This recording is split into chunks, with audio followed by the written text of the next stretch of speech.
To order. Roll call, please. Mr. Fitzpatrick? Here. Mrs. Lynn? Mrs. Guerrero-Nomer? Here. Dr. Huntington? Here. Mr. Coffey? Here. Mrs. Stiff? Here. Mr. Kennedy? Here. All right. I'll now ask you to all stand for the Pledge of Allegiance and for our LGC color guard.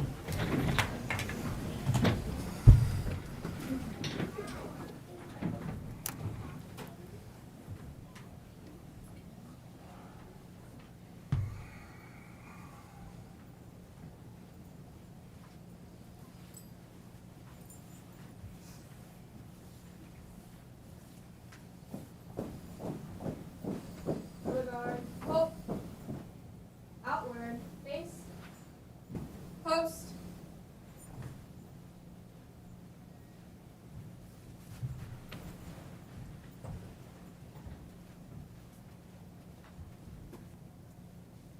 Place. Colors.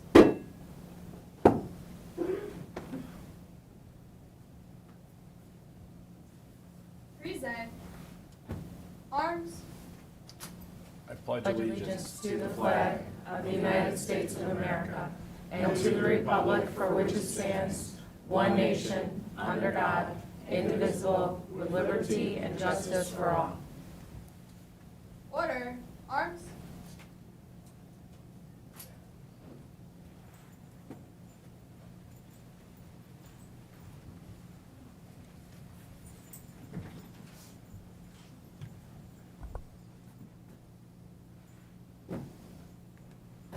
Outward, face, forward, arch.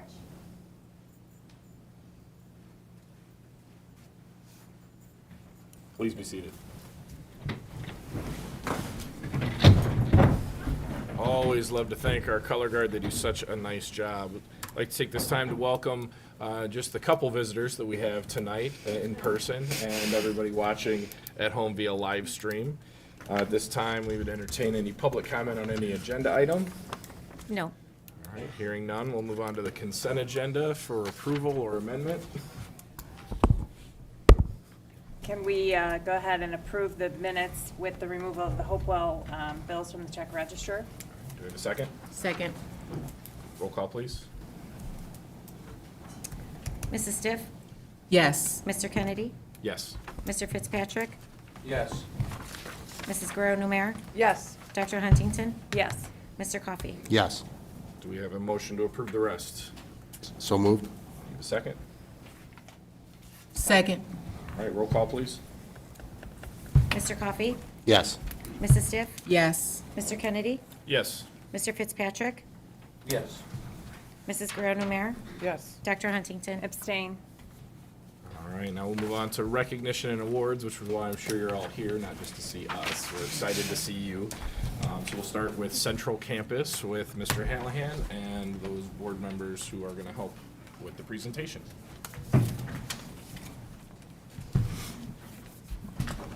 Tom, do you want to go up for this? You can. Good evening. We ask that all students who are receiving board recognition tonight stay until all the recognitions are finished. At that time, the board will take a short recess so the members of the school board, the superintendent, and assistant superintendents can meet and congratulate all of the award winners and their families. Tonight, Ms. Parker and I are proud to recognize students from the class of 2025 who have been named Illinois State Scholars. The Illinois Student Assistance Commission gives state scholar designation annually to senior students who are in the top half of their graduating class and/or scored at or above the 95th percentile nationally on the ACT or SAT. Students, when we call your name, please come forward to receive your certificate. We ask that you stay up front so that after each campus is finished, we can take a picture. At that time, parents, you are also welcome to come forward and take a picture. Okay? So I am proud to recognize the Illinois State Scholars for 2025 from the Central Campus. Amber Beach, Layla Boys, Esme Bryson, Martine Calderon Cervantes, Xavier Eggert, Anthony Formenti, Daniel Garcia, Alexis Gonzalez, Brianna Hall Myrick, Joseph Heron, Isaiah Khan, Ariana Lawson, Andres Lopez, Come on up to the front now. Jose Ortiz, Giovanni Partida, Natalie Pina, Yoreli Ponce, Marissa Rosales, Rosa Saenz, Diego Sandoval, Thomas Slattery, Micaiah Stallings, Ruby Stanfield, Nathan Talon, Alexa Villaplando, and Brody Walsh.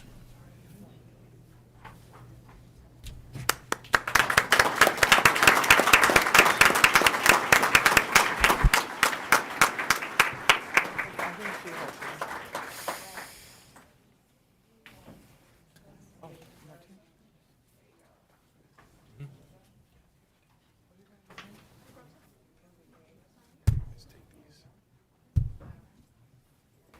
Yeah, just give him the card. So Dan's got his kids, because I think he'll be able to recognize him.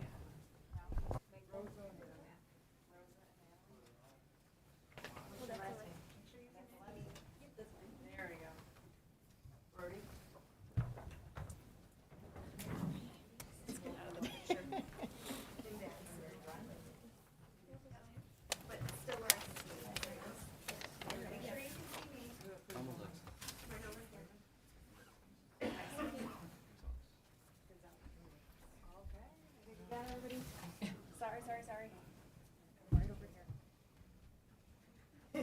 Not yet.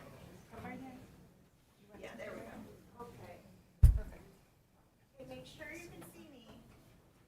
So if the head's in front of you, that means you're not in the picture. Ready? 1, 2, 3. And I invite any parents and family to come on up and take pictures as well. Don't be shy. Remember, make sure no one's head's in front of you.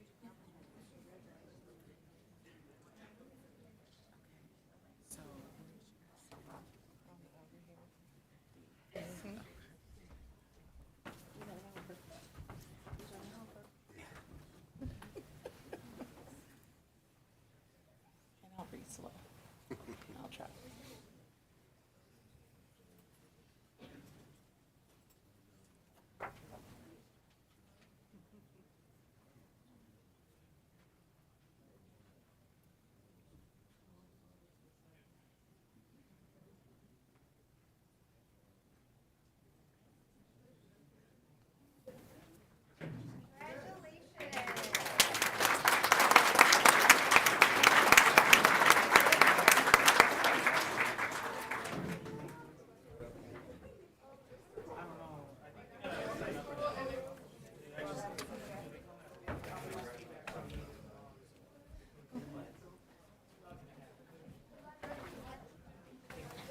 Fast and Furious. Keep up. Then they would whisper their name. Good evening. We are also very excited to recognize all of our Illinois State Scholars from Joliet West. If you could, please pop up as soon as you hear your name and step to my right, and we'll form a nice little line until we get your certificates out to you, and then you can make your way to pose for your picture. All right, we have Kelly Angeles, Daniela Angahoro, Camden Bryn, Riley Bryle, Samantha Byrne, Ryan Christopher, Jaden Clark, Paul Coffey, Jessica Cole, Nathaniel Colsalvo, Andrea Cruz, Lana Dormchampa, Kara Dunsing, Chase Farkas, Sarah Gans, Sadie Gorsh, Sebastian Guajardo, Mia Guerrero, Taya Guzman, Antonio Guzman, Hope Hughes, Robert Yoakim, Benjamin Klein, Brandon Knapp, Angelita Laxamana, Jesus Laura Soto, Danica Lorenzo, Everett Mank, Daniel Marcoon, Luke Merritt, Mackenzie Mertis, Ashley Morales Batista, Ty Murakami, Sly Nana, Sophia Nugent, Amy Olson, Micah Ongiko, Gadiel Ornelas, Giovanni Ortega, Jimena Ortiz, Emma Overall, Matthew Palacio, Kia Patel, Nancy Patel, Marbella Patino, Hoey Anfam, Sydney Piazza, Jacobs Polachek, Thomas Polachek, Darion Porter, Kelsey Rainey, Ali Rangel, Hannah Rasmussen, Kylie Rampel, David Reyes, Brina Rivera, Elena Sartori, Michaela Simmons, Georgia Smittle, Monica Suarez, Ava Tudor, Andrea Udzinski, Claudia Villaflor, Zachary Warren, Kayla Washington, Hannah Williams, Emily Wodilla, Bethany Yanchik, and Elijah Zamores. You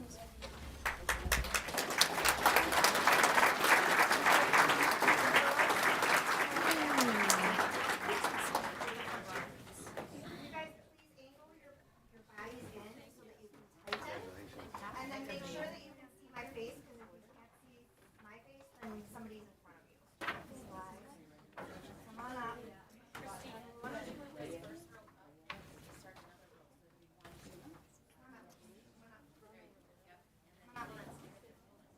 You guys are the front row. Okay. Come on up. There you go. Okay, make sure you're in. Slide. Over here.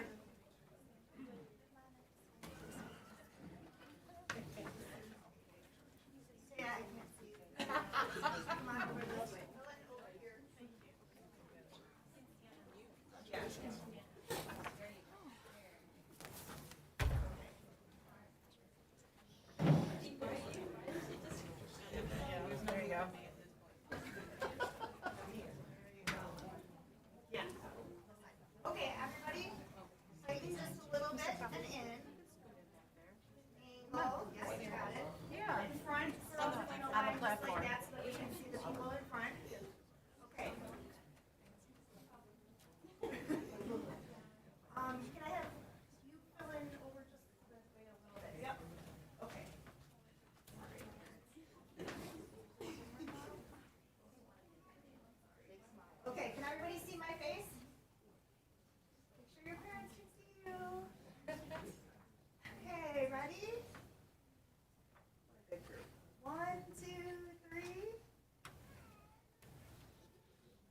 All right, at this time, we're going to take a brief recess to come out and congratulate all the recipients and their families.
for superintendent reports at this time.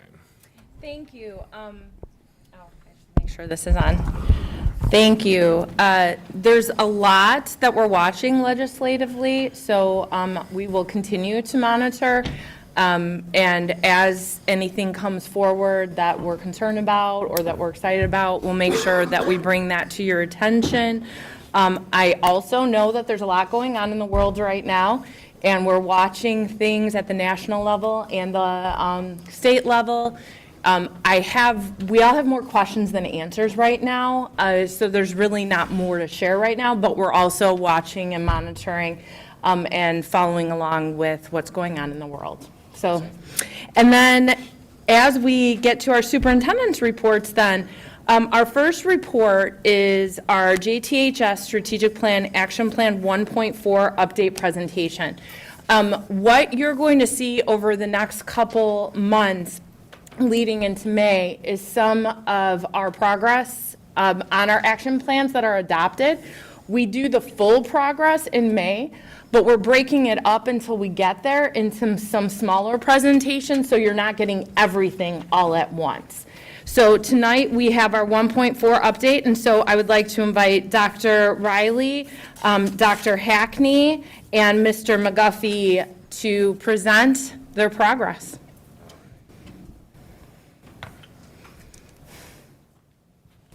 Good evening.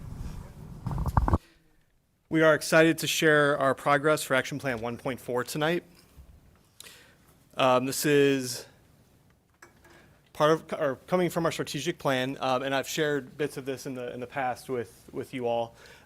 So I'll be brief, but also I do want to make sure to highlight exactly where this is coming from our strategic plan, which, to echo Carla's points, like it's our community's plan. And so the work we're going to share tonight for 1.4 is work that we've spent quite a bit of time digging into, and our strategic plan has been the guide for that work. Specifically here, I do want to read Action Plan 1.4, but first, let me look at Strategy 1, which comes directly from our strategic plan. It says, we will, in partnership with families and community, implement a systemic approach to culturally sustaining experiences and restorative justice to deliver an equitable educational experience while expanding the diversity of our faculty and administration in order to remove systemic educational barriers. And then the specific result zeroes in on that and says, we're going to establish the instructional and academic identity of the school district to increase the focus on holistic student development and preparation for post-secondary success in a variety of career pathways. Now this next slide is going to focus in specifically on step 1 of Strategy 1.4, Action Plan 1.4. For this one, what we really had the call to come up with was to establish and train staff on a clear JTHS 204 instructional philosophy, which is embedded in culturally sustaining philosophies and pedagogy. And this is the instructional philosophy, like I said, I've shared with you in the past. And it really was important for us to look back at our mission statements, to look back at our outcomes, our parameters, our beliefs that were embedded in our strategic plan when we met together with our instructional coaches, as well as a team of teachers to put this language together that would serve really as a means for us to, as we roll out what instruction looks like at Joliet Township, this would serve as kind of like our true north, like what we're focusing on as we move forward and train staff in better instruction. So I'm going to hand it over to Dr. Riley. He's going to talk about that how that we've been working on. So that second part of step 1 says and train staff. So this is our first step into training, which is the creation of our instructional norms. You'll see above the line, you've seen this. This is, I think, the third time you've seen this. So I don't want to belabor it too much. But above the line is our WICR, writing, inquiry, collaboration, organization, and reading. Below the line is kind of some lesson structure things. That will lead into our training next year. Our focus of SIP days will be content-specific WICR training that is already underway with our instructional coaches and the team that we're bringing to AVID this summer in Chicago. The next step was the audit of our course offerings. We brought a team together this year, and we created a tool that all ILTs are going to use moving forward when they do summer curriculum work. Most of our graduation requirements, especially in the core areas, do this annually. So all of our core area classes will get an opportunity to use this tool this summer. The team, which was of teachers, we met several times after school, and we identified those bullet points, things that we thought were really important that are seen in every one of our graduation requirements in all of our courses eventually. You'll see there's things about post-secondary planning, opportunities for dual credit, representation of authors and resources, along with the ability to engage with our community when possible. So every class will go through this process, and we'll start with our core requirements this summer already with that tool. And then the third step is developing a robust system of support. Sean and I's position was step one through the evaluation of our administrative structure, but then we're also expanding our MTSS offerings. We have our learning labs, we have our watch lists, we have our BHT and triangle teams. We have lots of wraparound support for students, but we also are starting to leverage some of our grants.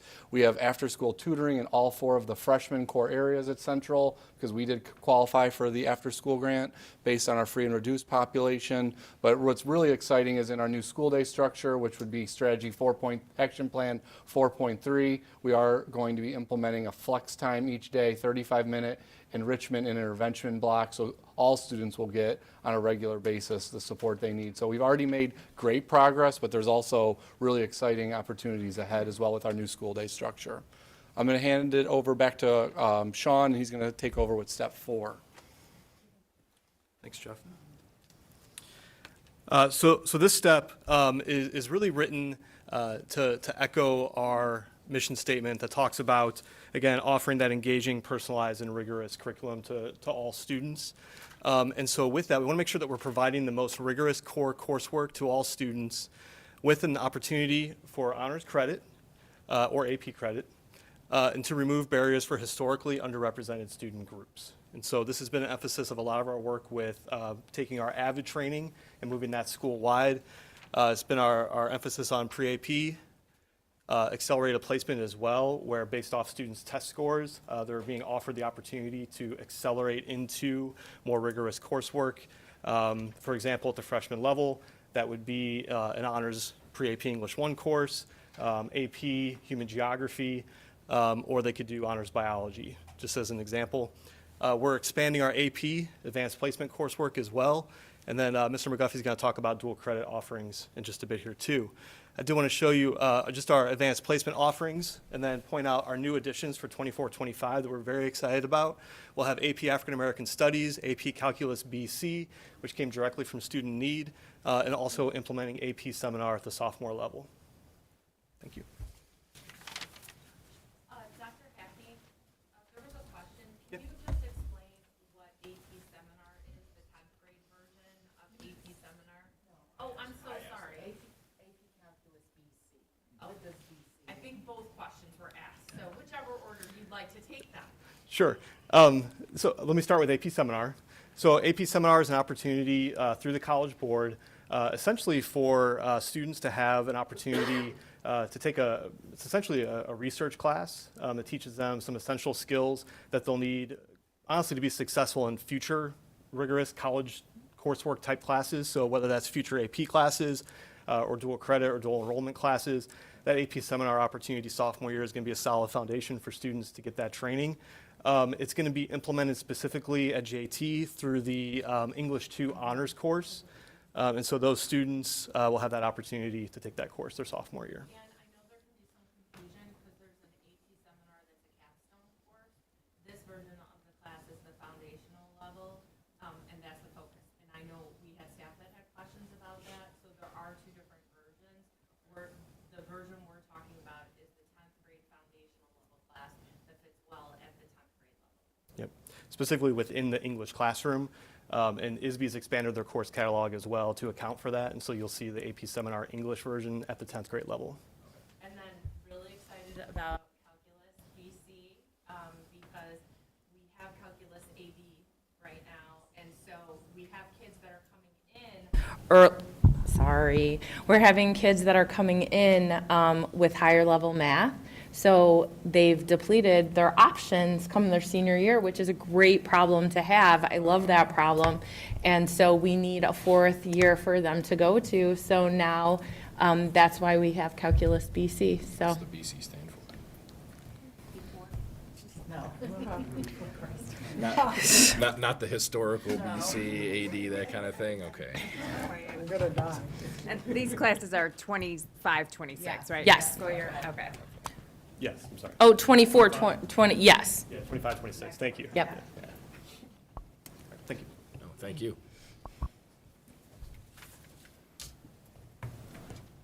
Good evening. So the work you're about to see on the next few slides, I just want to point out that although there will show some evidence towards some of the specific steps, note that this evidence is not mutually exclusive from one step to the other. A lot of it's intertwined with one another.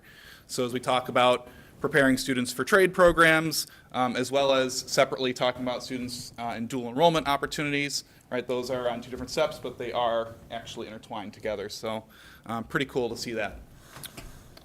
So this first action step you're seeing here is related to expanding dual credit courses through JJC and other institutions at JT with at least 2 courses per pathway. So you can see up there are a little bit of a list going in terms of career pathways and dual credits available.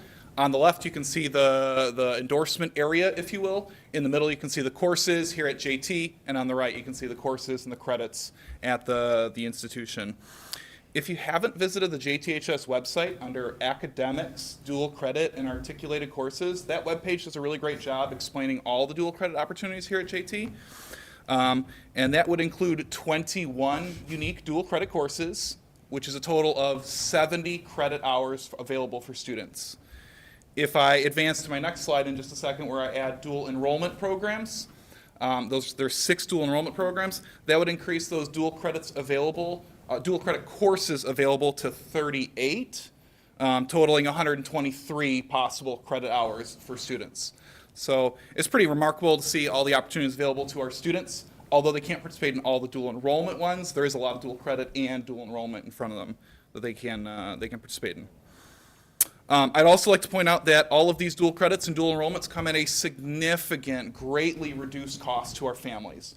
All of our dual enrollments on the next slide are absolutely free in terms of tuition to our students and families.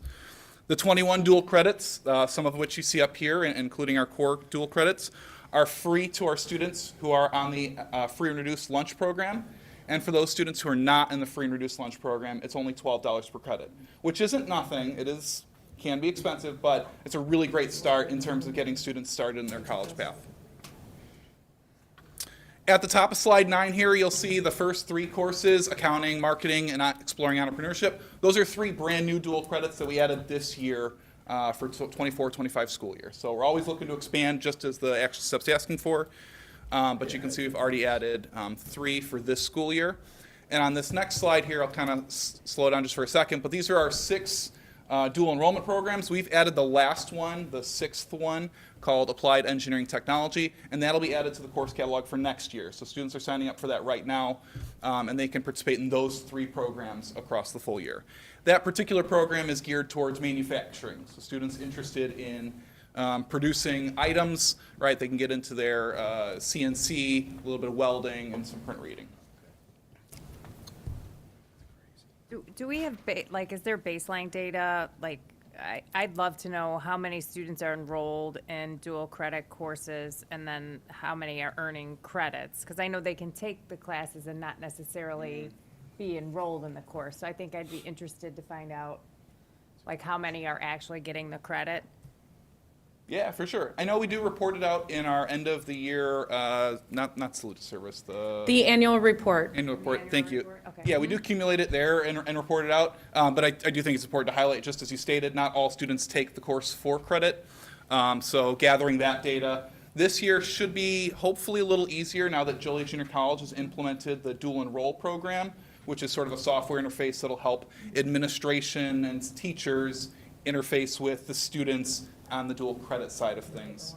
And there's also no longer a barrier for freshmen and sophomore students where if they're in the class and they would like the dual credit and they meet the requirements, they can now get the dual credit. There was a barrier in the past, so we're very thankful that that has changed. And part of that is, through the Dual Credit Act, and we're making sure that we're staying on top of things and working collaboratively with JJC, but that's a huge piece going forward too. And I think we started seeing some of that last year. Another important piece is that we are not held to like a certain percentage in the class anymore. We can run classes with students that are taking dual credit and students that aren't taking dual credit, and we can run them in the same class. There were some more restrictive rules in the past, so we think over time that's going to aid us in more students taking us up on dual credit opportunities. And these lead to credentials, correct? Some of them Yep. do. Yep, they lead to either certifications through JJC or potentially AASs, right? It's a starter for students to get started in their program. Are these dual credits strictly at JUCO, or is it in-house also? No, it's a great point. I should have clarified that. So on the first slide, these are the career and tech dual credits. I am missing my core classes from there. But these classes, dual credit, when we refer to it that way, that is a in-house. That is a JT certified instructor teaching that class for credit to the students. When we look at dual enrollment programs, those are off-site. So that is students traveling to Joliet Junior College to complete that program. And the separate parts of that question in terms of, is it just JJC? We do have partnerships with several institutions. JJC is the predominant dual credit partner, but we do have some courses. We have 3 courses with University of St. Francis in our education pathway. We have a course at College of DuPage for fashion construction, since JJC does not offer that, and they referred us to College of DuPage for that credit. And we also have some credit in education for Lewis University. So When it comes to utilizing other community colleges for dual credit, we need to exhaust efforts with JJC first. And really, the reason would be that they wouldn't offer the class. And they do offer a lot, and we're always looking to expand on that as well.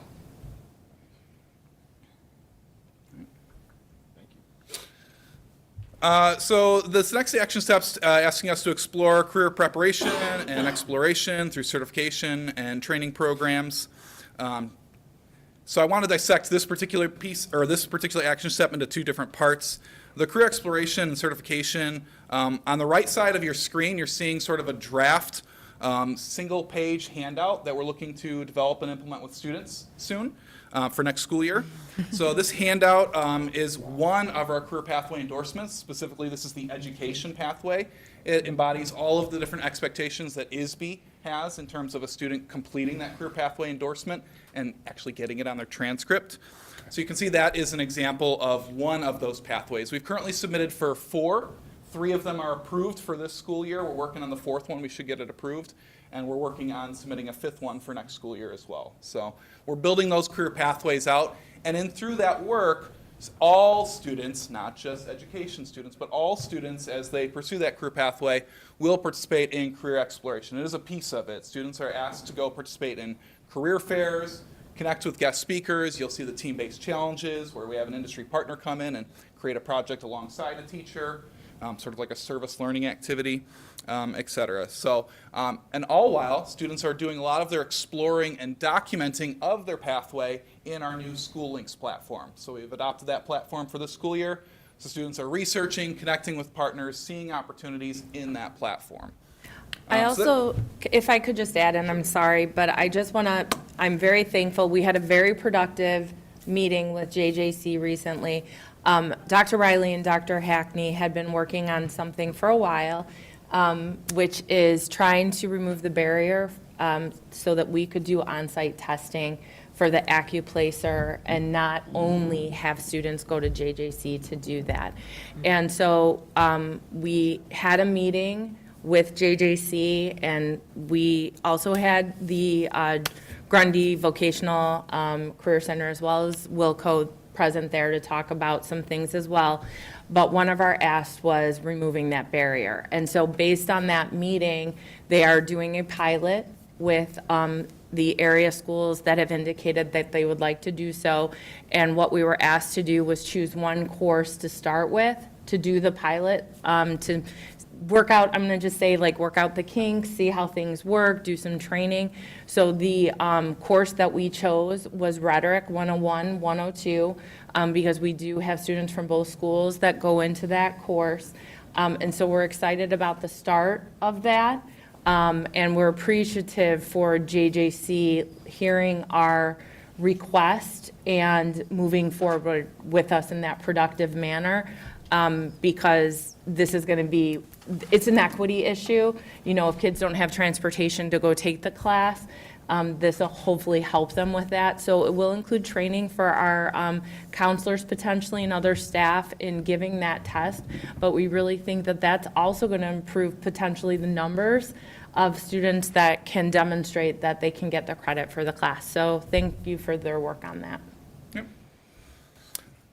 And then the second part of that statement, talking about the trade programs and whatnot, as you saw previously on the last slide, right, we have our dual enrollment programs, which are certificate programs leading students into the trades. And so we've expanded, adding that new AET program specifically, but again, more holistically, the career pathway for all students as we're developing those.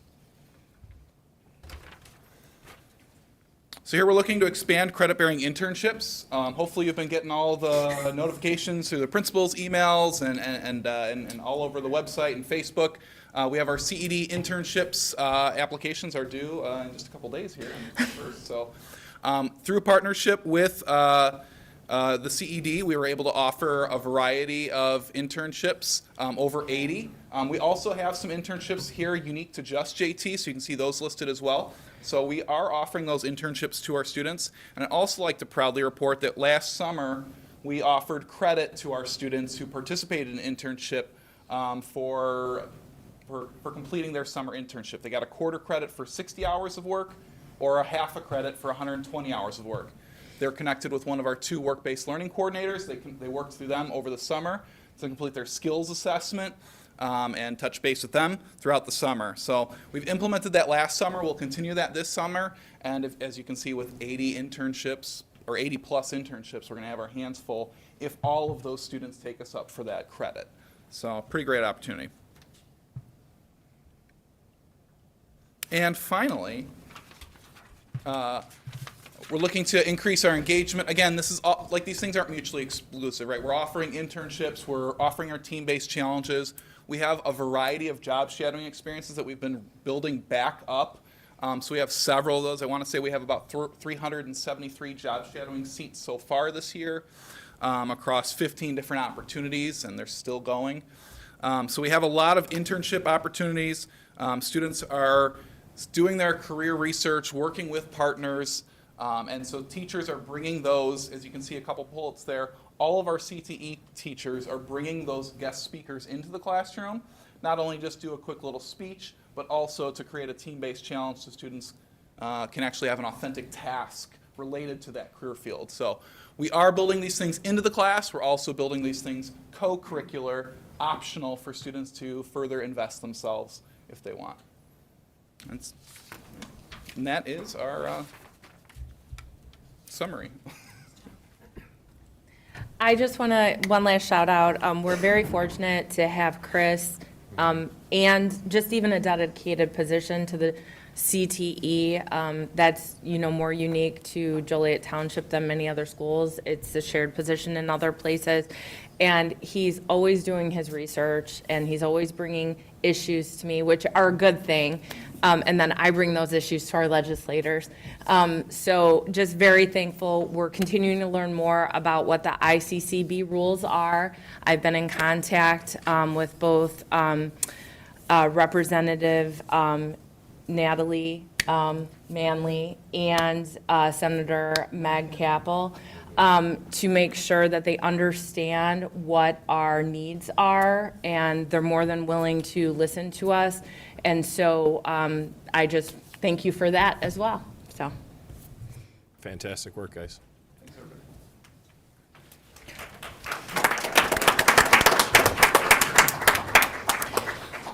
And next, Dr. Hampton with our annual JTHS 5-year financial presentation. Good evening to everyone. I'm here to present the annual 5-year financial presentation. As the board knows, this conversation is year-round for us, and what you'll hear is a lot of information that I've shared from budgets in September to levy presentations, audit presentations in October, November, and December, along with a lot of information you hear regarding contracts. It's all encompassed in this presentation. So we start with budgeted revenue, and we budget by sources. And as you can see, 70% of the revenue we receive come from property taxes, 5% from federal, 15% from state, and then you have some other sources.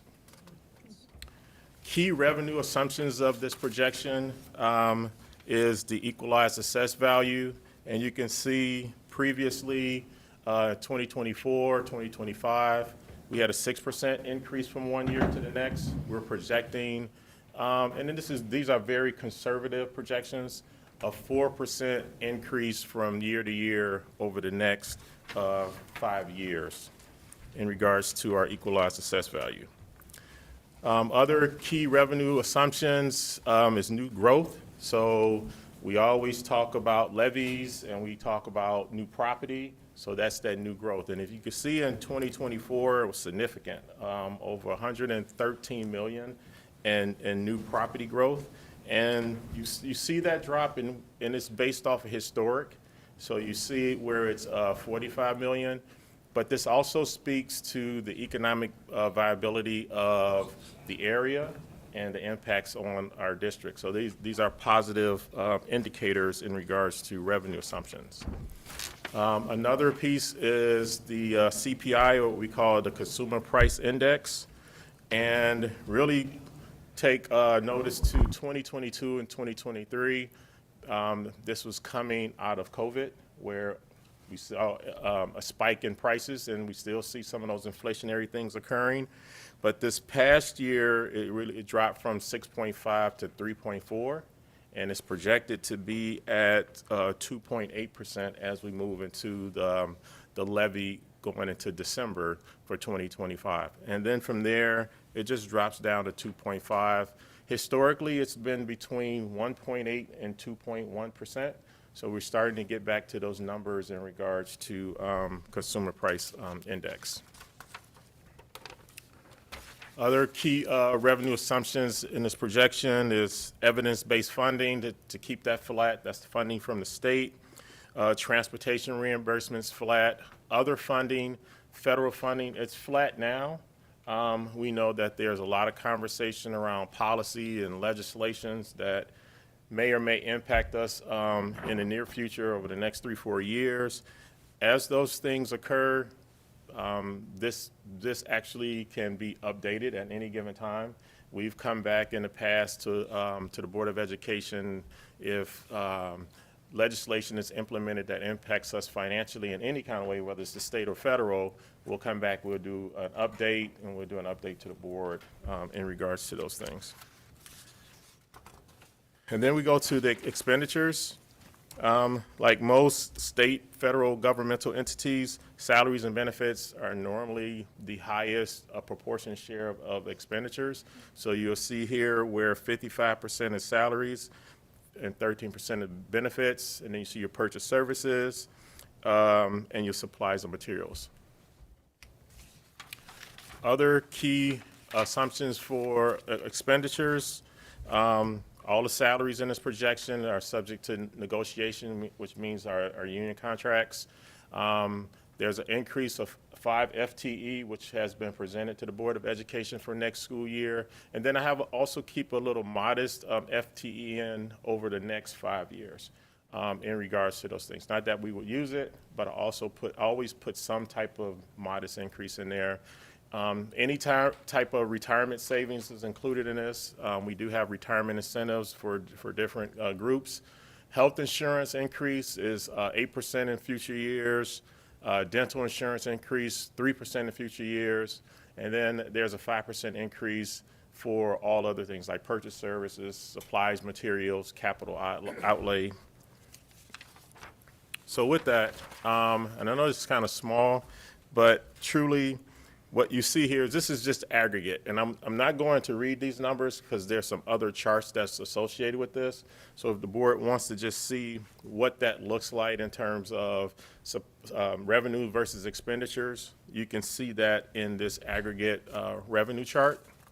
And then the aggregate expenditure chart in regards to that. This one here, I always talk about this one here because if you look at the bottom there, and it's the fund balance. And one of the things we've always talked about in schools is to maintain a healthy fund balance. Years ago, it was 3 months, then it moved to 6 months of fund balance.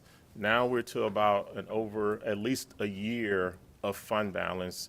And that's to help in cases where there's unforeseen things that start to happen, whether it's the state or federal, so that we can continue to operate as a school district, so that we don't have to do any type of cuts, layoffs, or anything like that. So it helps us get through what we call those rainy days, and hopefully, things get better, or it gives you time to make adjustments as you move forward. And you'll see it's at about 12.84, which are in months. So we have a good fund balance.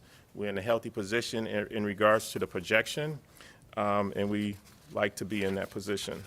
What this is actually the graph, and this is what I really like to show because it's what I just spoke of. You'll see a decrease here between 23, 24, and that is when the board approved for us to move some fund balance from certain funds to construction fund to support all of the projects that we have within our master facilities plan. Right now, we have over $84 million to $90 million of construction projects that's going to occur over the next 3-4 years. And then what you see with the projection is you start to see the trajectory move up slightly, and that's what you want to see. You want to see it move up versus going down or staying flat. So right now, we are projected just to kind of continue on the upward trajectory, which basically means we are in a good financial position. Obviously, as we're impacted, again, state or federal, we'll come in, I'll do some different assumptions, and we can see where those things are at that point.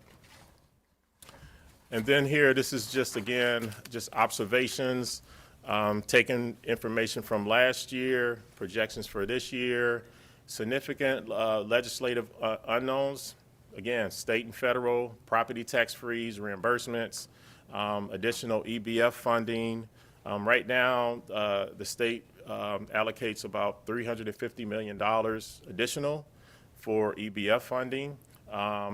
The level of federal funding, we don't know where the impacts are going to be on the federal level, and they also talk about different pension shift costs. So again, these are significant areas that can impact our budgets greatly. So we're always watching those things, and we also will make those adjustments as we hear about any changes.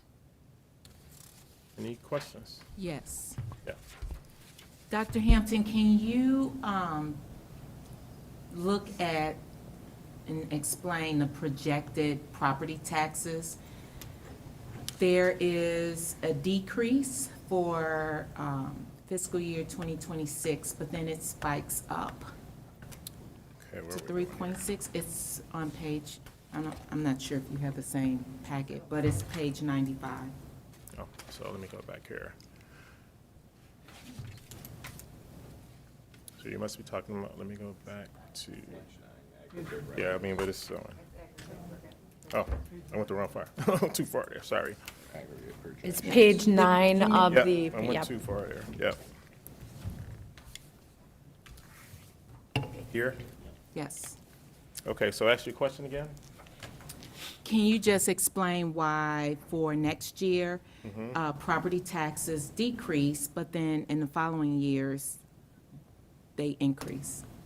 Yeah, so part of the reason you see the property tax decrease here, it's due to what we call CPPRT, which is the corporate replacement tax. So this is a tax on businesses for the state of Illinois because they don't pay property taxes to schools. So this is based on sales of companies. It's a calculation that is derived by the state. They collect those dollars and then it's allocated to schools and municipalities or governmental agencies. The reason you see the decrease is because they're seeing a decrease in the revenue that is projected from companies. So they made this change. So I'll say before COVID, maybe 19, 20, 17, 18, 19, we were receiving about $7 million. During COVID and some of the incentives that was associated with that and the revenue that was coming out of that, we went from $7 million up to $14 million of CPPRT and some of the tax revenues that goes from the state. They're projecting for that revenue to decrease, and subsequently, they've decreased the CPPRT that districts are supposed to receive. So you see that significant drop, and then you see the projections of it basically kind of staying flat as we move forward. We lost about $4 million in CPPRT from last year to this year. And then you'll see, again, the projections kind of being flat, but you know, when we hear those conversations from the state, potentially this may be adjusted, that it may go down again. We don't project that it's going to go up, but it potentially could go down again. Thank you. Good question. Yeah. I just want to thank your office for the work that you guys do.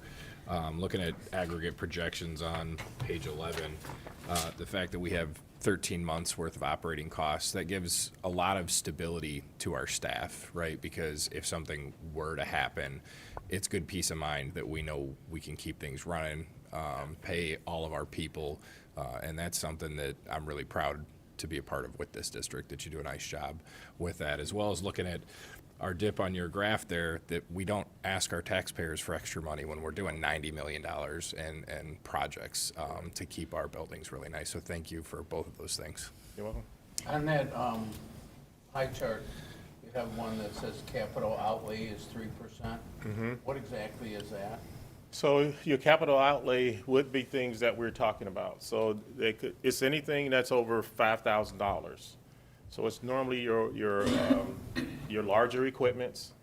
Most of your capital outlay come from your buildings and grounds, right? Okay. Things that we purchase through buildings and grounds. So things associated with plumbing, electrical, HVAC, cooling, heating, roofing.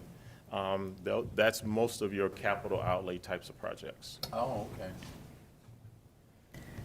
And then also, thank you to Dr. Hampton. I think the presentation is always very informative. With the 5 FTE, that connects then to the staffing presentation that the board hears in March. So, you know, we make sure that we're planning and we're working with Dr. Hampton's office on what those assumptions are. So that 5 FTE, as Dr. Hampton alluded to, that does include the 2 new administrative positions that the board already approved and that are posted with the assistant athletic directors, activities and athletic directors at both schools. So then that additional 3 is the number that we're working with within the staffing process. And so that requires, because of course we always all want more, but we need to make sure that we're prioritizing what our needs are for the next year and then the following year. So that's where that connection will come to the staffing presentation next month. Thank you. You're welcome.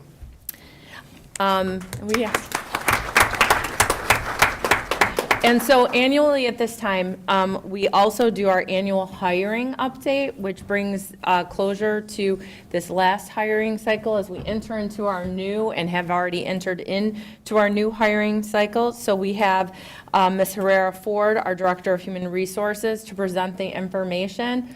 And so thank you for being here this evening. Thank you. Good evening, everyone. So as Dr. Guzman said, I do have some information that we'll look back on from our hiring season going into this current school year, and then we have some information as we get ready to go into hiring season. Actually, we're in it now already. So as a reminder, our hiring is part of our strategic plan, Strategy 1, which has the goal of creating a diverse workforce. And if we look at last year, we hired 93 staff members. That includes certified and classified. We actually did have a really nice event over summer as well. It was the first time we ever held our own paraprofessional hiring event. Like many districts, paraprofessional positions, filling those positions is a little bit of a struggle for us. So I did invite the Regional Office of Education to come to this event, and we did end up filling 8 of our openings for that event. We did also gain a new partnership. We had a teacher from JJC come to this event, and JJC actually has a new class where they help students get their paraprofessional license. So Jamila Cage and myself have been meeting with that class just to talk through our openings, what we can offer to prospective candidates and employees, talking about all of the benefits of coming here. So that's been really lucrative, and we will definitely continue that with a plan to have a paraprofessional and possibly either separate or together, including security in that as well, because security is definitely an area that we do have some turnover rates, so definitely an area that we want to include in our hiring event for this upcoming summer. And then as we look at our employment process, we just make sure that we have a fair and equitable process for all of our candidates. Everyone that participates on our hiring teams is trained by me, so we make sure that it's fair, everyone knows all the rules, and we're doing things the way that we should be. And we have some hiring data we can look at. We currently have close to 500 certified staff members, so very large group there. We do have some openings posted right now as well. After staffing, we will definitely be adding a lot more. We have administrative and some certified positions posted right now. Our current certified positions include the addition of some new positions that were approved, our bilingual social worker at West and the bilingual instructional coach at West as well. So we are working on filling some of these positions already. And for these charts here, you can definitely see that we are trending in the direction of creating our diverse workforce that is our goal. So you can see that, you know, we are trending in the right direction there. And this chart here just shows our demographics for our teachers compared to the state. So we are in line with, you know, where the state is with all of that. And then just briefly, I wanted to touch on internal promotions. We had a total of 5 internal promotions into administrative type roles this school year. And we did have some diversity in those promotions as well. Okay. So we can also look at our unfilled positions that we've had for the school year. We did have a few. Some were at semester just for various different reasons. And obviously, this is an issue statewide as well. It's not just us. But the things that we're doing to try to make sure we're getting quality candidates is going to career fairs, advertising on different platforms, and then, like I had already talked about, that new partnership with JJC. We hope to continue that as well. As we look ahead in behind too, we've attended a few career fairs already this year, and then we have some upcoming ones as well. I do have a few more too that haven't even been added yet. We're just starting to ramp up all of our recruiting efforts. And then, you know, here at JT, we do have some of our own things that we do to build our own teachers. It was talked about before, but we have dual credit courses for students to explore the teaching profession. We have scholarships for students of color that major in education at USF. We host student teachers, and we continue to have our strong partnership that we're very grateful for through ISU. And then we look at the second part of our staff, which would be our classified staff members. We have a total of 424 classified employees. I do want to point out on this slide too, our retention rate is about 86% for this group. This includes, you know, lots of different employees from transportation, cafeteria, security, instructional paraprofessionals, buildings and grounds, and then our clerical staff as well. We had a total of about 56 new hires for this current year. And then I did want to include our teacher retention rates. This is just data from the Illinois report card, but we can compare our district to the state, and we can see that our retention rates are higher than the state averages. And then as we look to hire great employees, we want to definitely keep them. So I make sure that I do exit interviews when staff are willing, and when they're leaving the district and they're willing to give me some feedback so that we can continually improve everything that we're doing here. We're making sure that we have lots of training for our staff. We have new employee orientations, recognition, some different things that we're doing as well. So we are getting ready to hire lots of new employees, and we plan to keep them. So we're very excited for that, and we'll be posting more positions next month. Any questions? I do. So, you know, you said that you're hosting student teachers. Do you, like, is there a particular area? Like, how many student teachers are you hosting? Are they in high-need areas like special ed and mathematics? Yes, yeah, so of course, all the high-need areas, we absolutely try. Any requests that we get for those high-need areas, we are making sure to work with those student teachers. Through our partnership with ISU too, we're able to communicate our needs as well. And we work with lots of different universities as well. Anyone that's willing to send us a student teacher, we make sure we find a place for them. And then also I would add partnerships like with Lewis in the area of social work. So we're taking not just student teachers, but interns and other certified areas and doing training with those individuals as well. Are we paying interns? No. No. Are the universities paying the interns? I believe, Not for social work. I believe there's a stipend with the Jolie Yeah. one, but I think it's small. I'd have to look into that for sure. I would be interested in that because I think a lot of districts are starting to look at those high-need areas and looking at. I will say, though, we did get notification that we're not sure what that program looks like going forward because of federal funding. That was specific to that program.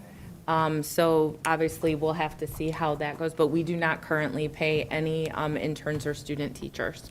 And I'd like to add, one thing we added for our student teachers, for classroom student teacher candidates this year with our onboarding, outside of doing the co-top model, is that we are providing training to all of them on the AVID elective. So we enroll them in the AVID modules so that they become AVID, it's not an AVID elective, they become AVID tutors. So then they get the training to earn credentials to become a formal AVID tutor, which benefits us by having another person in the classroom in our AVID electives to work with our students in that tutorial role. But also this helps them with their resume building. So they add that credential to their resume. So this is our first year doing it. The suggestion was other schools do this in regards to their AVID structure to build capacity with that understanding of AVID. And it's been well received by our student candidates. And we've gotten really good feedback from the universities that we work with. They like placing teachers with us because of our co-teaching model and because of the training that we do with our student teachers. And we rarely ever say that we can't take someone that needs placement. And then I don't need this answered today, but I'd love to see and understand the definition of a solid onboarding procedure. So I don't know if you have like a manual or a timeline or a checklist, but I'd like to know more about your onboarding. Sure. Just though Yeah. verbally what we can do, obviously we have our well-defined certified onboarding with our new teacher orientation. And that, we have our 4-year induction program, and Diane can share that and I can send that out to the board, and we look at that each year. For classified staff, though, we meet, and we have it scheduled monthly, but it depends on how many hires we have. But after board approval, we bring everyone together for a day. They meet with me, Dr. Hampton, Mrs. McDonald, Mrs. Schlishman, also technology staff. We go through the strategic plan. We go through what expectations are. And again, we offer time to ask questions. And then obviously too, there's the onboarding that they get with their direct supervisor. So the onboarding piece is newer. And then one thing that I'm looking to do for next year is a new onboarding program for administrators with a number of administrators we've been hiring each year. So that is something we've been talking about and actually is on our agenda for tomorrow. So that's how we've approached it. Would there be anything more specific, Dr. Huntington, you would No, want to? that's exactly, when you see solid onboarding procedures, I'm like, I'd like to know more about that. That's all. Thank you. Yep. So, my question, you do the exit interviews. What do you do with the exit interview once completed? If it's for a teacher, I typically share that information with Dr. Guzman. If it's for a classified staff member, I will share that with their supervisor. So do we don't aggregate that into a database to watch for or compare trends? I don't, but that's definitely something that we could look into. So I found that getting the exit interviews, to identify a trend, it was what I could remember, but aggregating it into, we ask the same questions in every exit interview, and by lining those answers up, you can see the trend instead of what you can remember. So I don't, No, do what you will with yeah, it. no, that's a great suggestion. Yeah. I would add to that, we do compare that data. So anytime someone says yes to an exit interview, as Amanda mentioned, she'll share that with Dr. Guzman, myself.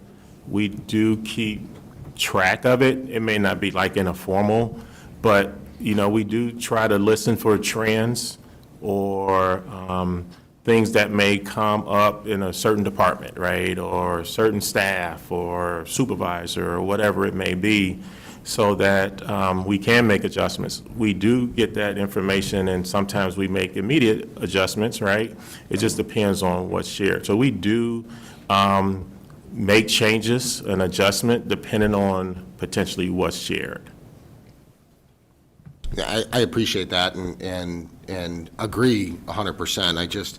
I'm concerned that, and again, take it for what it's worth, I'm concerned that if you have a lower turnover area, you may look at 10 teacher exit interviews and then 1 IT, and then 10 teacher interviews and then 1 buildings and grounds. And then you forget what's going on. And so for me, I had a hard time keeping everything straight because of the different departments and everything else, and it was all based on memory. So by aggregating it, it allowed me to see the trend. And sometimes we don't need to exit interview for that.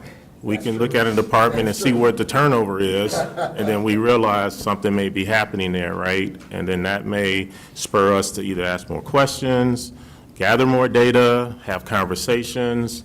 So we always are analyzing, not just the exit interviews, but, when someone resigns, right, or whatever it may be, just to make sure we're staying on top of some of those things.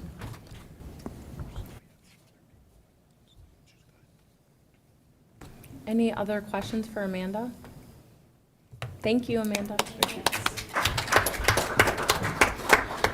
Our last presentation for the evening is our special services update. This is also an update with our strategic plan, Action Plan 2.2. 2.2 does include a lot. They're going to focus on the special services portion of the plan as part of their update. So with us this evening, we have Mrs. Cage, our Director of Special Services, Mrs. Hunt, our Special Education Coordinator at West, and Mrs. Sitar, our Special Educator Coordinator at Joliet Central. So I will turn it over to them. All right, so good evening, everyone, and since Dr. Guzman gave us that lovely introduction, I'll kind of skip through the first two slides. Sorry, But Jamila. it is our special services programming update, which some of that work closely aligns to Strategy 2.2, which is why the two presentations are together. This first slide just gives an overview of some of our current staffing within special services. We have 5 administrators. It outlines teachers at both our West and Central campus, our related service providers within the district, and then paraprofessionals within our West and Central campus as well. Our second slide goes through a historical view of child count. And how we've grown. If you look at 24-25, December 1st, we were at 1123. What's in parentheses says JCA, which stands for Joliet Catholic Academy. We have 18 students who have ISPs, and that 18 is embedded in that 1123. We provide consultative services for students at JCA.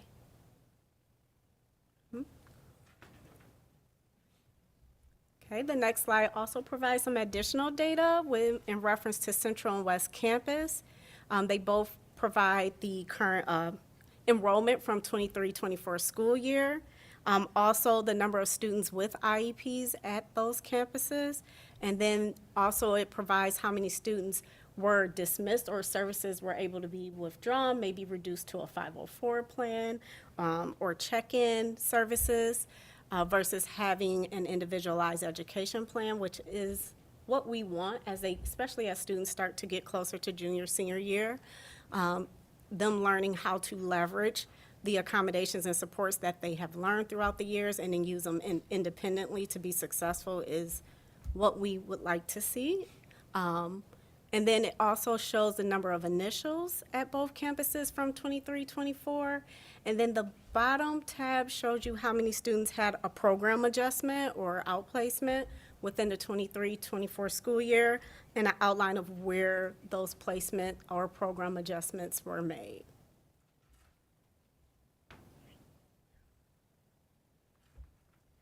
So now this next slide provides data on this school year, 24-25 school year, and it's for our West and Central, and you can see the number of students we have enrolled, and then it's broken down by 9th, 10th, 11th, and 12th grade. It also shows the number of students we have within our Life Skills program and Pathways program. So Life Skills was 74, Pathways 54. That's just our alpha side where students have an individualized education plan. And Transition Center is our 18-22 program, and we have 86 students. Mrs. Cage, it would be helpful, I meant to email this earlier, but I'm not expecting you to know right now off the top of your Okay. head. But I would like to know the number of students by homeschool in the AVAC program. I know they're housed at Central, but I'd like to know how many are West students and how many are Central students. Would you like to know that for transition to or just AVAC? Just AVAC, because the transition is only one, or like one center, right? I So- actually pulled out that data, but I didn't put it in this. I will get it to you. Okay. Yes, I will email that to you. It was a question that came up before. Yeah. The transition center is 18 to 22 Yeah, year olds, so I would assume that they're pretty evenly distributed between Well, and that's not both. necessarily housed at a campus, right? I Correct, think you're kind yeah. of figuring out how many people are not at their home campus. Correct. Gotcha. Yeah. Okay. Thank you. Yes, I will do that. Thank you. This next slide is informative. It tells you about what does it mean for a student to receive special education services. It means that they have an individualized education plan, which addresses or identifies areas of deficit where they need support, and then we apply specialized instruction in those areas of deficits and or related services in order to support the students' needs. This is just a breakdown, more informative of the related services that we provide within the district.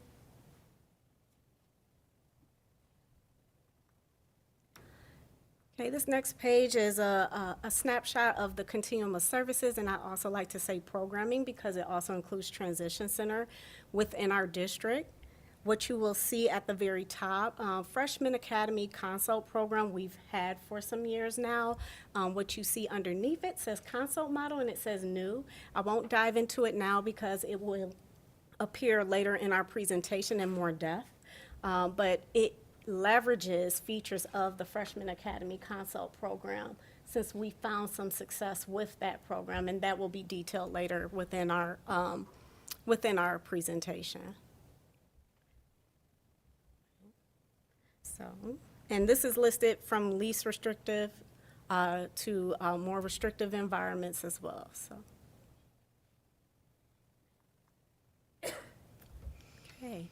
So next we have data from the school report card in relation to freshmen on track and graduation rate. So this first slide shows you freshmen on track data, and something I want to point out is that throughout the years, you can see we really started to make, and we're continuing to make strides towards closing that gap. So in the gold, you see our students with an IEP, freshmen on track data, and then the green is all students. And just to clarify, freshmen on track, a student, in order to be on track, can only have failing one semester of a core class.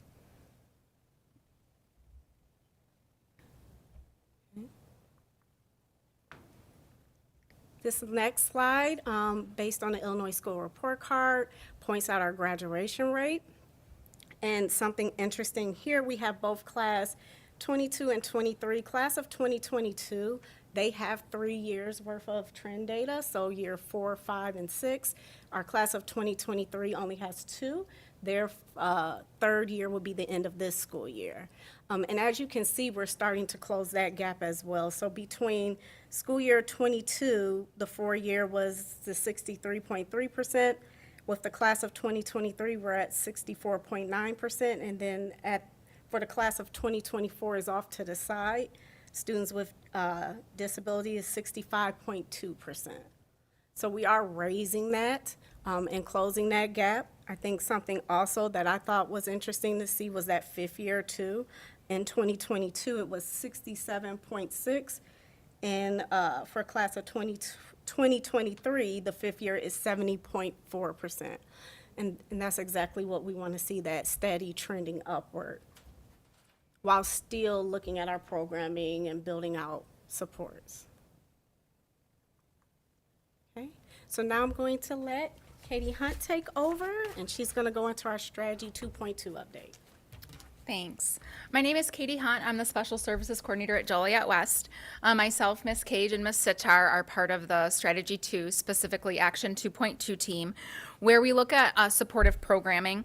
And for us, of course, we're looking to support students that have IEPs. So throughout this process of looking at our strategy, we've identified 4 areas of focus that we've been looking at for the past 2 years and we're going to continue to look at. That's our instructional models, IEP compliance, post-secondary support and planning, and in-class supports. So I'm going to specifically guide you through the instructional models. And this is what we offer at our Joliet West and Joliet Central campuses.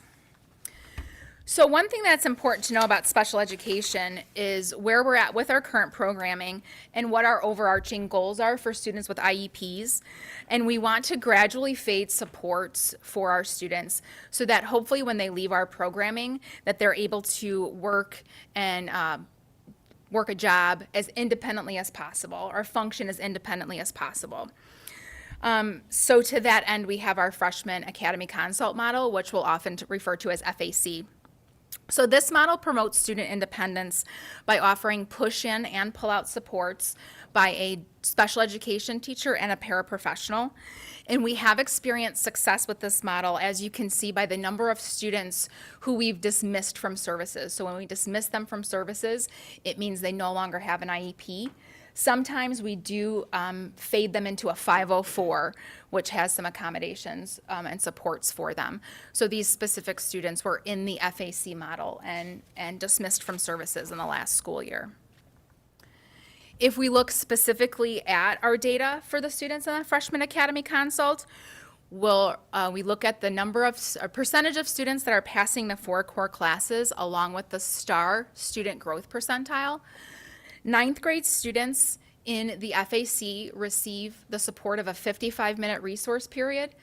10th grade students in the FAC receive the support of a 25-minute advisory period with that special education teacher. So as we look for opportunities to add layers of support to our students in different ways, a recommendation for the next school year is to expand that model, that resource model, into 10th grade, into sophomore year. So that will include a 55-minute resource class for those sophomores.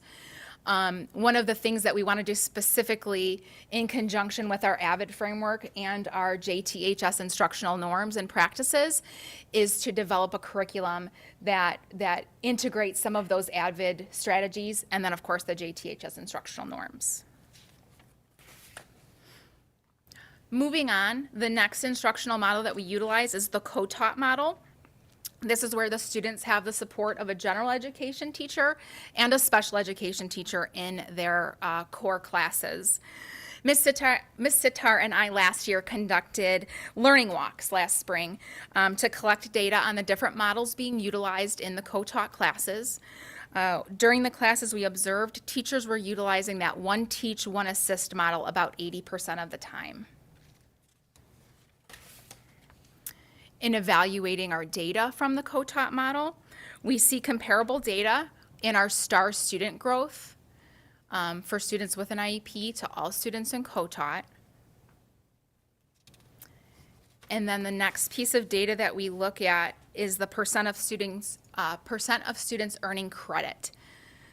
Now, when we do see discrepancies or maybe the one group is higher than the next, that's where we look to where can we add more supports for those students, where can we add more supports for those teachers. So this kind of helps us inform how we move forward with our programming. We obviously, when you have 2 teachers in a class, we want to maximize student success in those classes. So for the next school year, we want to recommend promoting and utilizing those JTHS instructional norms as were presented earlier by Chris, Sean, and Jeff. And yeah, that's what we want to do, sorry. Okay, the next model on our continuum of services is our instructional level classrooms. This class is supported by a special education teacher and a paraprofessional. The focus this year has been on the scope and sequence of these classes. We want to streamline the delivery of our interventions. So specifically, we were providing support to our teachers on data collection through the use of progress monitoring tools. So I'll talk a little bit more about it on the next slide. So this STAR data was shared by Ms. McDonald in the January presentation. And so one of the things that we've been doing during our SIP time, myself and Ms. Sitar have pulled the instructional teachers, and we look specifically at this STAR data, and we really delve into where students, each individual student is needing some support. Then we look to connect that information to the interventions that we provide, specifically with IXL. That was what you saw on the last slide, was that progress and growth. So that's from our IXL program. And then further, we want our teachers to use that data to inform IEP goals and how we progress monitor those goals and the progress that they make in their individualized education plan.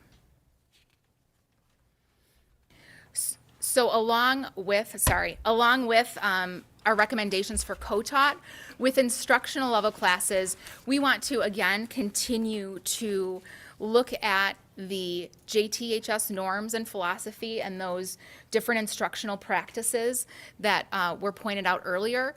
And we want to standardize our process for intervention time in our instructional classes. So making sure that our teachers are able to provide that intervention time along with still maintaining the rigor of the curriculum that's modified to our students' instructional level.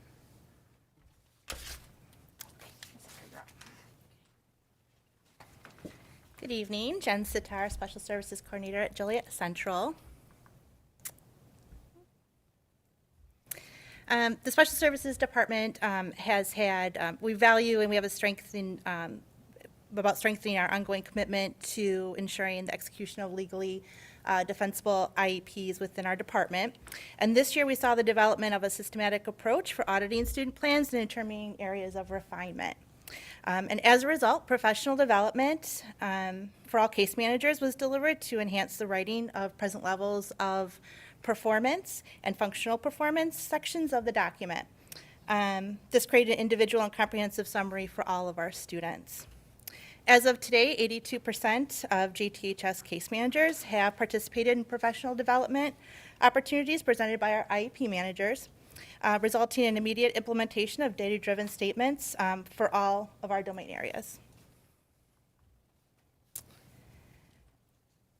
Looking ahead to next year, we want to continue to monitor the implementation of our previous learning and expand that scope to include IEP goal writing. Our lead service teams have also shared a commitment to professional growth and compliance by building a shared understanding of functional behavior assessments and behavior intervention plans, while our paraprofessional teams have been actively participating in reviewing high leverage practices in the areas of collaboration, assessment, and educational and behavioral supports. Both teams will continue this important work moving into the next school year and review the impact on student success.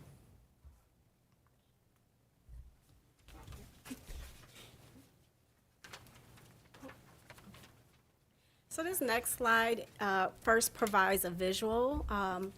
Going back to strategy 2.2, part of that was looking at improving that graduation rate, but also connection to post-secondary support. So this is jumping back to the work we've been doing with post-secondary supports. So underneath the Department of Human Services organization and in collaboration with our dynamic district transition coordinator, we have also started to do some of the work with increasing awareness, understanding of different services and agencies within our community that provide post-secondary supports and connecting families to these supports. So two that you'll hear reference is the DRS, which is the, let me flip to my slide because I can't see from here. Division of Rehabilitation Services, which houses what it says at the bottom is vocational rehabilitation. So those vocational supports for our students, and while they're in high school is referred to as STEP. And then off to the side in blue is DDD, which is Division of Developmental Disabilities, which houses the PUNS list. Jamil, I have a quick question on that. When do we start talking about puns? Do we start talking about that when they're freshmen? Yeah. Or do we start Yes. talking about that when they're seniors? So as you know, there's been new federal guidance to make sure those discussions are happening. So I will say this school year, there's been an increased focus on making sure those conversations happen at the IEP meeting starting freshman year. As we know, it's great if students really need that type of support for them to be on the list in elementary. But if they don't get on the list in elementary, we definitely want to catch them like their freshman year to make sure those conversations are happening. And we were also tasked with making sure we provided the webinar training and designees for PUNS, people who are very knowledgeable about PUNS and have that discussion. So we actually chose our LEAs. They were all trained. So they sit at all of our IEP meetings. So we have our 4 LEAs between West Central, but we also have our out-of-district placement, alternative placement facilitator. She was trained, and our district transition coordinator as well. Yeah. And I can verify that at least since 2011, when I was a case manager in the district, from freshman year on, we were always pushing the punch. Well, it's important because the wait list Yep. is a minimum of 60 months at this point, so. And that's why we were, like, I remember coming in as a new teacher, and they're like, get on this because the kids need to get on as soon as possible because the wait list is so ridiculous. So I can verify that, yep, at least since 2011 when I was there, we were pushing it freshman year because it was important for them to get on it. And if you need any additional training or additional resources, just let me know, because, well, my job is to administer the PUNS list. Yes, So, okay. so just let me know and we can get people out here. Definitely, definitely. Thank you. So this first slide of data, which you're showing up in relation to DRS, which provides the vocational support with previous years. So our district transition coordinator has started to really collect data in these areas. So previous years, there was a big focus on our students at our transition center and making sure they were connected to DRS. Recently, first semester, we've been looking at building out. So she has started to go into the campuses, even our outside placement, working with our outside placement facilitator, and then at Pathways. And we're definitely trying to increase that number. Okay. Is there anybody in the building that can do that? Because only having eight students at West, that seems problematic. Any kid that has a part-time job should be a DRS client to support the STEP grant, no? Yeah, so I know I talked to our district transition district transition coordinator, I'm sorry. And West is a strong focus for this semester. First semester, knowing that the data for Central, it is a targeted population. We have a high population of our 03 there, and it was a natural build out, but it is a strong focus for our West campus as well. And I know she does collaborate with a few of our teachers who are working with students in our OVE classrooms and IRO classrooms as well. Well, I know that there was this understanding, or there was this thought that DRS should happen in the senior year, and it shouldn't. It should be happening in the sophomore year, minimally. So I hope that maybe training the case managers to be able to support a DRS referral might help, because having one person try to do it with 400 kids seems. You are correct. So on here too, maybe I need to, or maybe. Can I add that Ms. Cottrell has trained all of our social workers. She's met with all of our counselors and our related service providers and our IEP managers as well. So I was just at an IEP meeting a couple days ago where our IEP manager offered the services. So I think that that's absolutely happening. And if you need more DRS information, reach out to. Yeah, so I did want to mention that DRS training, and I think it's back another slide on here. So I should have highlighted this. So there was a focus on increasing the awareness. So part of that has been training. So she's been with our social workers, some of our counselors. Our IEP managers receive formal training on both DRS and PUNS, as well as some of our social workers as well at both campuses. And yes, the goal is to build out to case managers and increase their knowledge as well. What about like clerical support? Because quite honestly, the bulk of the referral happens in clerical. So it doesn't have to be a certified person. I'm just suggesting that that might be an option to support Michelle. Yeah. Thank you. Oh, and I didn't spotlight too, Michelle has done an excellent job in collaboration with her. We talked through a vision, and she built out on the district website a beautiful portion of that website with all kind of information related to post-secondary supports, different agencies in the community, for parents to go and get additional information. We also do partner and have JJC Disability Services Department, who comes in to speak to students in English 3 and 4 instructional level classes monthly. And Michelle has been in this position since the start of this Just started. school year. Yes. So I just want to give her a shout out that she's been doing. Yep, an outstanding job, and she's very passionate. And so I have no doubt that these numbers are going to continue to climb. She's doing a great job. She built this whole website. Okay, so then this next slide shows you in relation to punds. So there's no prior year because we were not tracking that. It doesn't mean it wasn't happening, we just were not tracking it. But we have, Michelle has done a great job with keeping track of district-wide number of completed punds referrals and then confirmed punds list clients as well.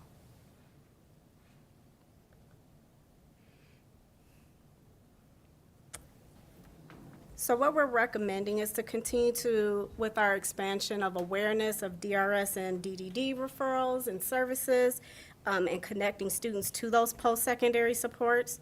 Continue our partnership with JJC in order to provide education regarding their Disability Services Center. Build partnership with Disability Resource Center, which is another community-based agency that helps with advocacy for students or families who need that in order to help with those post-secondary transitional supports. Align district process and procedures to ensure all students have needed data to successfully transition to post-secondary supports.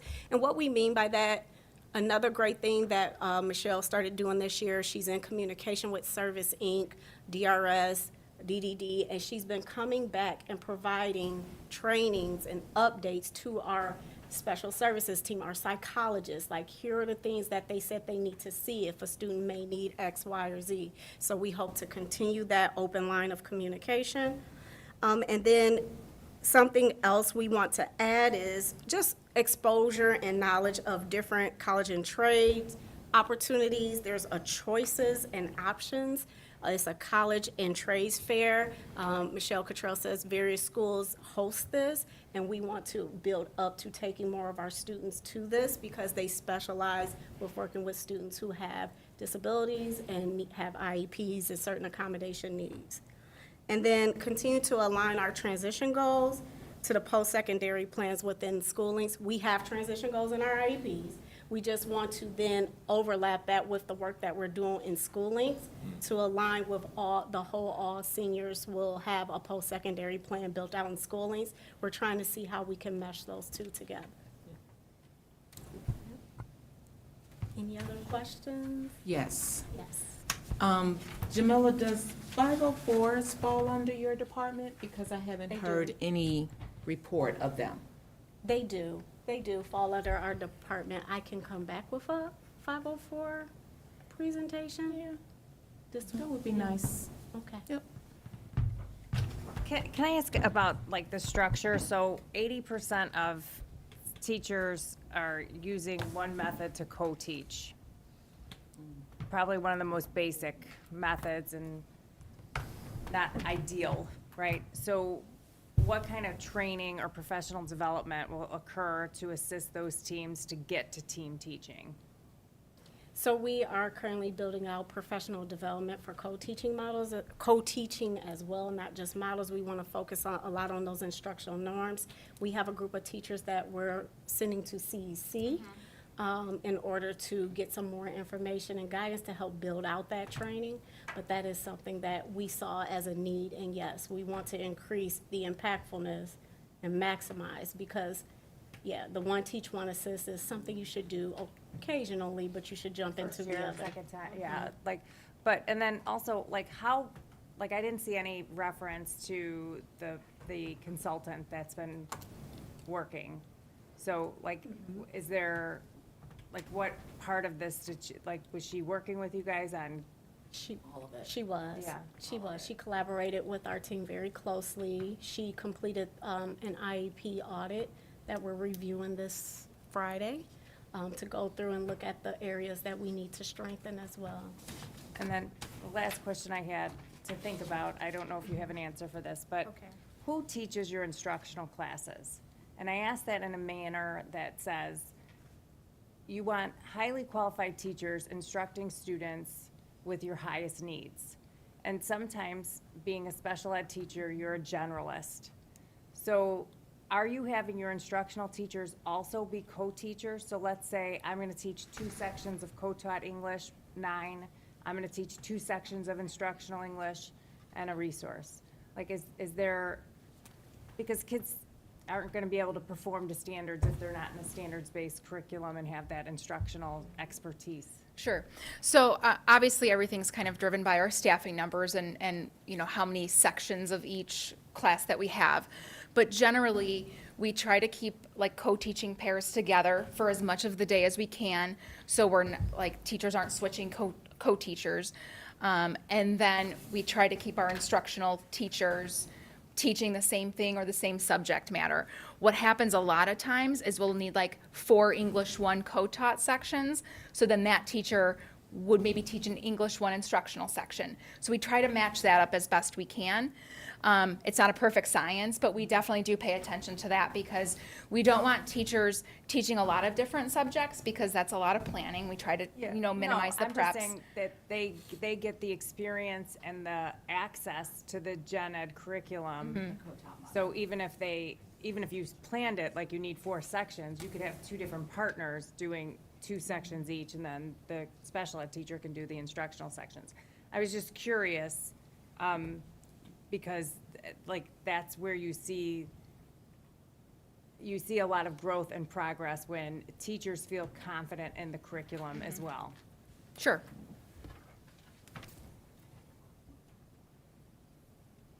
Any other questions? I just want to say thank you to the team and the work that they've been doing. I think they've brought, hopefully, the clarity to the board about our continuum of services, where we're at now. I know when I met with the team, they're very data-driven. They're telling us what they're looking at, how they're evaluating the programs, and then what are the next steps with that professional development and moving forward. And I know Dr. Brown is in here working with them, and they're here all the time working together. So I'm glad that you were able to answer that question. But there's been a great deal of work on making sure we not only know what we're doing, but what we want to do in the future and having a plan for that. So thank you to the team and Jamila for that.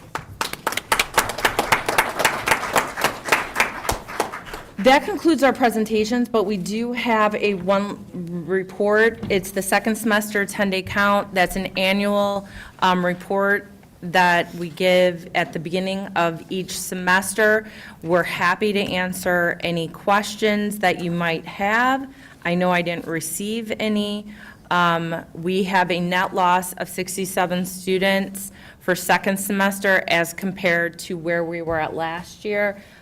You know, that can change. We're always enrolling students, but we keep a number on that. And we also look at our fall housing for what our trends are going into staffing. Questions? Then, if there are no questions, that concludes our superintendent reports. Thank you, Dr. Guzman, and everybody who presented tonight. We're going to move into action items. I would propose a motion to approve action items A and B. We'll put those together as proposed by our Curriculum Coordinating Council. So moved. Do we have any discussion? We're just really happy to, you've heard about AVID this evening. Also, we think the music production course is going to give some more variety, some more focus in an area and opportunities for students than music appreciation currently does. I like it. Thank you guys for your work.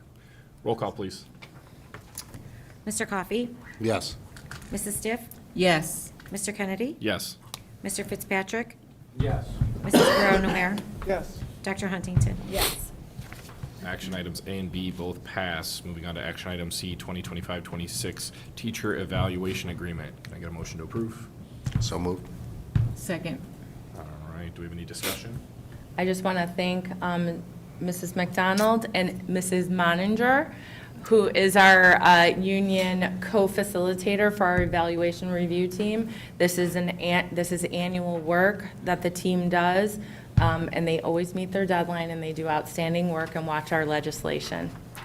Was there any major changes that would have been, like, it's a lot of information. Were there any major changes to the process? No? Okay. Not for this year. Most of the updates were in the appendices for student growth and things like that. Okay. Yep. Roll call, please. Dr. Huntington? Yes. Mr. Coffey? Yes. Mrs. Stiff? Yes. Mr. Kennedy? Yes. Mr. Fitzpatrick? Yes. Mrs. Guerrero-Namir? Yes. Motion passes. Moving on to action item D, second reading of the recommendation for 7190 Exhibit E for student behavior. May I have a motion to approve? I'll make a motion. Second. All right, do we have any discussion? No, the only change from last time is we incorporated the discussion, the one change the board discussed. So again, I just want to thank the team for the work that they did, and no questions from me. Perfect. Roll call, please. Mrs. Guerrero-Namir? Yes. Dr. Huntington? Yes. Mr. Coffey? Yes. Mrs. Stiff? Yes. Mr. Kennedy? Yes. Mr. Fitzpatrick? Yes. Moving on to action item E, Fusion Academy updated contract 2025. Is there a motion to approve? I'll make a motion. Second. Second. Any discussion? As the board, I'm sure remembers, you approved the course, the hair braiding course. So this is the finalized contract going into the 25-26 school year. I want to thank Mr. McGuffey for his work on this, also in consultation with Dr. Hampton, as this will be a new partner, but we're really excited about this for our students. I have one question. Do we usually do a 3-year contract with our providers, external providers? The cosmetology contract with Professional Choice is an annual one. We're not opposed to a 3-year contract. If we had an issue, there is a clause in there where if we had an issue, we could, give notice that we would like to end the contract. So I think it gives them stability as a new partner as well as us. So I think it's honestly a good idea, and we're not anticipating any problems, but if we were to encounter any, there's still opportunities there. Thank you. Any further discussion? Roll call, please. Mrs. Guerrero-Namir? Yes. Dr. Huntington? Yes. Mr. Coffey? Yes. Mrs. Stiff? Yes. Mr. Kennedy? Yes. Mr. Fitzpatrick? Yes. All right. Action item E passes. On to action item F, Joliet West construction projects. Do we have a motion to approve? So move. Second. Any discussion? Yes, this is the final part of the bids for Phase 2, which is the terrazzo flooring for the Joliet West construction projects. And as you can see in the board memo, after all bids are received, the overall budget is under about $1.8 million. Well done. Any further discussion? Roll call, please. Mr. Fitzpatrick? Yes. Mrs. Guerrero-Namir? Yes. Dr. Huntington? Yes. Mr. Coffey? Yes. Mrs. Stiff? Yes. Mr. Kennedy? Yes. Action item F passes. On to action item G, technology lease agreement. Do we have a motion to approve? So move. Discussion. Yes, this is continuous support of the district initiatives of one-to-one. This recommendation is the purchase of laptops for our incoming 8th graders for next year. Is it a purchase or a lease? I'm sorry, lease Okay, purchase. thank you. Yes. Clarifying question. Yes, I was like, oh, lease purchase. got it. Any further discussion? All right, roll call, please. Mr. Kennedy? Yes. Mr. Fitzpatrick? Yes. Mrs. Guerrero-Namir? Yes. Dr. Huntington? Yes. Mr. Coffey? Yes. Mrs. Stiff? Yes. Action item G passes. On to action item H, request for disposal. Do we have a motion? I'll make a motion. I'll second. Discussion? Roll call, please. Mrs. Stiff? Yes. Mr. Kennedy? Yes. Mr. Fitzpatrick? Yes. Mrs. Guerrero-Namir? Yes. Dr. Huntington? Yes. Mr. Coffey? Yes. Action item H passes. On to action item I, CTE teacher salary memorandum of agreement. Do we have a motion? Oh, so moved. All right, discussion? Yes, first I'd like to thank the Teachers Union, Amanda, our Director of HR, Chris, our Curriculum Director for CTE. We met over the past about 4 or 5 months A lot of discussions in terms of shortage for CT teachers. And part of that is due to first, we don't have enough individuals who obtain teachers' licensures. So we have to go through what we call alternative certifications. So some of the areas, automotive, manufacturing, culinary, industrial technology. And on our current schedule, staff did not or does not have the opportunity to move within the current salary schedule and maximize earnings. So we came up with a new CTE alternative salary schedule. And what that does is allows us to attract and retain teachers in this high needs area. And goes along with what was just presented earlier in Strategy 1.4. So we're excited about this opportunity, and we definitely think it's going to benefit the district. Absolutely. Any further discussion? Roll call, please. Mr. Coffey? Yes. Mrs. Stiff? Yes. Mr. Kennedy? Yes. Mr. Fitzpatrick? Yes. Mrs. Guerrero-Numer? Yes. Dr. Huntington? Yes. Action item I passes. On to action item J, personnel reports. A motion to approve 1 through 11. So moved? Second. All right, roll call, please. Dr. Huntington? Yes. Mr. Coffey? Yes. Mrs. Stiff? Yes. Mr. Kennedy? Yes. Mr. Fitzpatrick? Yes. Mrs. Guerrero-Numer? Yes. So I just wanted to say, first of all, congratulations to a couple people in our audience tonight. So first, we have Adriana Farias, who is approved to be the Academy Coordinator at West Campus. So I know she's here this evening.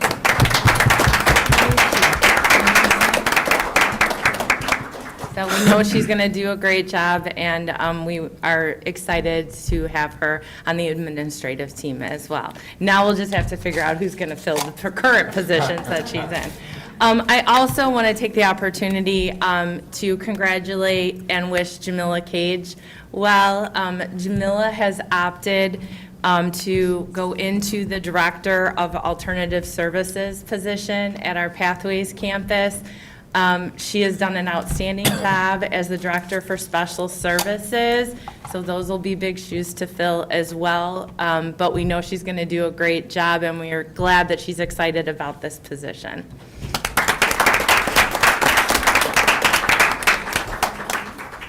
All right, action item K, student discipline recommendations. I'll turn it over to Mr. Coffey. Thanks, Matt. After receiving and deliberating the information contained in the hearing officer's report, the Board of Education is charged with deciding, 1, whether removing a child from his or her learning environment is in the best interest of the school, 2, what the rationale is for the specific duration of the recommended expulsion, 3, whether all appropriate and available behavioral and disciplinary interventions were exhausted, and 4, whether the continued presence in school would either A, pose a threat to the safety of other students, staff, or members of the school community, or B, substantially disrupt, impede, or interfere with the operation of the school. The Board of Education must then convene into public session to formally vote on the motion to expel if the expulsion is the consensus arrived at during executive session. I propose a motion under case number W242512, recommending expulsion until January of 2027 and placement at Lincoln School. I second that motion. Roll call, please. Mrs. Guerrero-Numer? Yes. Dr. Huntington? No. Mr. Coffey? Yes. Mrs. Stiff? Yes. Mr. Kennedy? Yes. Mr. Fitzpatrick? Abstain. I propose a motion under case number C242513 and recommending expulsion until January of 2026 and placement at Lincoln School. I second that motion. Roll call, please. Mrs. Guerrero-Numer? Yes. Dr. Huntington? Yes. Mr. Coffey? Yes. Mrs. Stiff? Yes. Mr. Kennedy? Yes. Mr. Fitzpatrick? Abstain. I make a motion under case number C242514, recommending expulsion until January of 2026 and placement at Lincoln School. I second that motion. Roll call, please. Mr. Fitzpatrick? Abstain. Mrs. Guerrero-Numer? Yes. Dr. Huntington? Yes. Mr. Coffey? Yes. Mrs. Stiff? Yes. Mr. Kennedy? Yes. That concludes our action items for tonight, and we'll move on to unfinished business. Do we have any unfinished business? Hearing none, we'll move to new business. Do we have any new business? All right, we'll move on to board reports. I know we have some talk, at least, about the state of the district. It was a phenomenal event earlier this month, held down at Central Campus. It was kind of dicey with how the weather was going to turn out, so I was pleased to see how many people turned out for it and just the phenomenal work that we're doing in the district. You know, I can't say enough about our staff and our students and our community, the support we have through our communities. Anyone else want to share? Because I was not the only one there. I'll say that I got a little emotional listening to our students. They were really impactful with their stories, with attending our schools, and so it was great. Christine tugging at our heartstrings. If you missed it, I was sitting with Mr. Schuster today, and we were editing the video, so he thinks it should be available in a couple days, so. I do have a new name, too, from that presentation. The Great Lady. Oh, yeah, the great lady, that's right. Oh, that's right. And just all the little details, like walking in to our, students playing music, and Michelle, who loves the cookies, by the way. If you haven't had the cookies by the culinary student, you have to have the cookies. But yeah, there was a lot of emotions, and I wasn't the only one crying. It was great. And I love the cookies so much that I've ordered some for Workforce's Pathways to Professions Expo that's being held on March 11th. And I just want to thank Chris McGuffey and Dr. Guzman for being such a good partner at that event. Also with the Community Connections event that's coming up this week. And so, West, go. yes, and so we try to be a good partner as well. And I guess to conclude my board report is I'm attending the Three Rivers dinner that's being held March 4th in Manhattan. So, yep, and along with Dr. Guzman, so. Let us know how it goes. Oh, all board members are welcome to come now. I was looking at that date and I was worried about, like, isn't that right after a holiday? Not for me. No? It's on the Tuesday after a The holiday. Tuesday after? It's a Tuesday after. I thought it was the actual holiday. It's Oh, always is it Pulaski Day? It's always informational, to be quite honest. Yeah. The state of the district really did come from us attending one of those meetings. It was Mr. Edmond, who was a previous board member, Mrs. Stiff, and myself, and Morris Grade School shared. I was doing a 5-minute presentation as well, and so was many other schools, and one of them was Morris Elementary, and they shared this idea, and so that's where we took it from, and I think it's worked out very well for us. So I've always found them very helpful. Last time, the keynote speaker I thought was very helpful. He had a nice inspirational message, and it's also an opportunity to network with other local board members who might be in attendance. So. Then just to jump on top of the Community Connections Expo, it's 5 to 7 p.m. at Joliet West. This is a new initiative this year. If you remember, we had one at Central in October. We have over 70 tables. And they keep coming in. So with partners as well as with our partner with Workforce Development with the Career Fair, we're very excited about that. And then we do have some sessions as well. Information has gone out, but I do think, and including sessions that are in Spanish. So we're very excited. There's some raffle prizes, community service for students who are bringing their parents in and going to sessions. So we got some feedback from our first one, and so we're hopeful for a good turnout. But I do want to thank Christine and Tanya and the planning team. I know they were over there today doing a walkthrough, so we're excited about that. Anybody else have a board report? We'll move on to announcements / public comment. Do we have any? No public comment. Hearing none, I would entertain a motion to adjourn. So moved. Second. All right, let's do this by unanimous consent. And hearing no opposition, meeting's closed.